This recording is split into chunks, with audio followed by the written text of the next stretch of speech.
알아볼 내용은 시리다 라고 표현하는 상아질 과민증에 대해서 좀 알려드릴 거예요. 치아의 구조를 먼저 좀 알아야 돼요. 바깥쪽을 둘러싸고 있는 범랑질, 안쪽에 있는 상아질, 신경이 있고 잇몸 쪽에 있는 배각질, 크게 이렇게 4가지로 구성이 되어 있고요. 보통은 범랑질로 상아질이 둘러싸여 있기 때문에 시린 증상을 안 느끼는 게 정상이지만 범랑질이 여러 가지 이유로 상실이 되거나 잇몸 같은 치주 조직이 상실이 돼서 상아질이나 배각질이 노출이 되게 되면 저희가 시리다고 증상을 느끼게 되는데요. 상아질 안에는 미세하게 상하세관이라는 관으로 구성이 되어 있어요. 여러 가지 자극으로 인해서 상하세관 속에 있는 상하세관액이 이동을 하게 되면서 신경으로 이제 전달이 되고 우리가 시리다고 느끼게 되는 바로 이런 것들이 상하세관액의 이동 때문에 발생이 되는 거예요. 통계학적으로 성인 7명 중에 1명이 시리다는 증상을 호소하는 걸로 되어 있고, 뜨거운 물보다는 주로 찬물에 시린 증상이 많이 나타나고요. 저희 병원에도 시린 증상을 주소로 내원하시는 환자분들이 상당히 많은데요. 시린 증상이 정확하게 어떤 원인으로 되는지를 판단하는 게 되게 중요해요. 자연스러운 노화 과정 중에 하나로 범랑질이 닳아져서 상아질이 노출되는 자연스러운 과정 중에 하나도 있을 수 있고, 잘못된 양치질 습관으로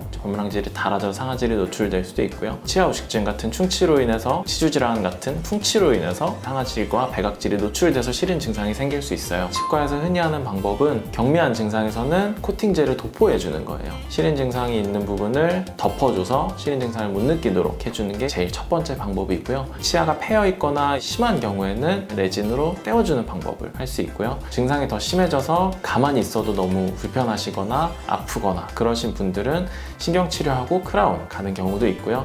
저희 병원 같은 경우는 미니쉬를 주로 하고 있기 때문에 시린 증상을 호소하셨을 때 치료적인 목적과 신비적인 목적을 포함한 미니쉬로 해결을 하는 경우가 사실 대부분입니다. 집에서 간단하게 해결할 수 있는 방법은 시리니 치약을 쓰는 방법이에요. 시리니 치약에 들어가 있는 유효 성분으로는 3가지가 제일 크게 있거든요. 첫 번째로는 염화스트론튬이라는 성분이 있고요.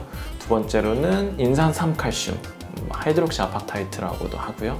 그리고 세 번째는 질산칼륨. 3가지의 성분이 상하세관을 폐쇄시키고 신경 전달 물질을 좀 차단시켜주는 효과를 가지고 있어요. 제일 많이 알고 있는 센소다인, 염화스트론튬이랑 질산칼륨, 이게 주로 많이 들어가 있고요. 센소다인 오리지널 같은 경우에는 10%의 염화스트론튬이 들어있고요. 센소다인 후레쉬민트 같은 경우에는 5%의 질산칼륨이 들어가 있어요. 이런 유효 성분들을 통해서 시린 증상을 좀 완화하는 효과를 실제로 가지고 있고요. 그 다음으로 많이 쓰시는 시린메드, 인산삼칼슘, 하이드록시 아파타이트의 성분을 가지고 있어서 상하세관을 좀 밀폐시키는 효과를 갖고 있습니다. 세 번째로 덴티가드 시리니 같은 경우는 20%의 인산삼칼슘, 하이드록시 아파타이트를 함유하고 있어서 상하세관 밀폐 효과를 기대할 수 있다고 합니다. 이런 시리니 치약을 써서 2주에서 5주 정도 저희가 그 치약을 사용해야 시린 증상이 좀 완화되는 효과를 실제로 발휘할 수 있다고 하니까 참고해서 잘 사용해 주시면 되고요. 장기간 동안 사용하게 되면 아무래도 마모제 성분이 좀 덜 들어가 있다 보니까 치면세균막이나 치태 이런 것들을 효과적으로 제거를 못할 수도 있어요. 일시적으로 시린 증상이 완화되면